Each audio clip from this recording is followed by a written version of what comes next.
សំណុំអារម្មណ៍បងមួយសកម្មភាពមុននឹងបញ្ចេញថ្នាំឲ្យភ្ញៀវគឺយើងត្រូវឆែកពណ៌ឆែកអីជូនភ្ញៀវដែលពណ៌ដែលគាត់ចង់បានតបមកយើងតម្លាក់មេពណ៌ហើយបន្ទាប់មកគឺយើងវាយមេពណ៌ហ្នឹងឲ្យចូលសប់សាច់ថ្នាំឲ្យស្អាតហ្មងបងមើលពណ៌ឡើងស្អាតហ្មងបងហើយបន្ទាប់មកគឺយើងធ្វើការកត់ចំណាំជូនភ្ញៀវគឺកុំឲ្យគាត់ច្រឡំអញ្ចឹងបងហើយនេះពណ៌មានច្រើនជម្រើសសម្រាប់បងខ្លាំងមែនតើ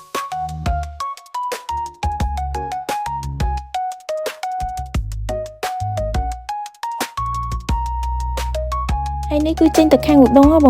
ងខាងឧដុង្គចាំទទួលផងនឹងបងនៅតាមបណ្ដាខេត្តទាំង25ខេត្តក្រុងនឹងអរគុណខ្លាំងមែនទែនចំពោះការគ្រប់គ្រងជាពិសេសគឺបងដែលពោទាំង25ខេត្តក្រុងដែលតែងតែជួយគ្រប់គ្រងមកកាន់ក្រុមលេបតេរបស់ UC Cambodia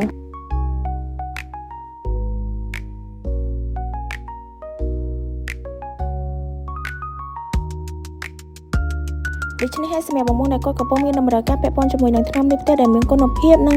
តម្លៃសមរម្យបងអាចធ្វើការទាក់ទងមកកាន់ Facebook Page របស់ UC Cambodia បាននិងលេខទូរស័ព្ទដែលបងអូនបានដាក់នៅក្នុង caption នៅក្នុងវីដេអូនេះជាដើមអរគុណបងសម្រាប់ការគាំទ្រ UC ថ្នាំលាបបច្ចេកវិទ្យាចុងក្រោយបង្អស់របស់ប្រទេសម៉ាឡេស៊ីលាបជាមួយក្តីស្រឡាញ់លាបជាមួយសុភណភាពលាបជាមួយគុណភាព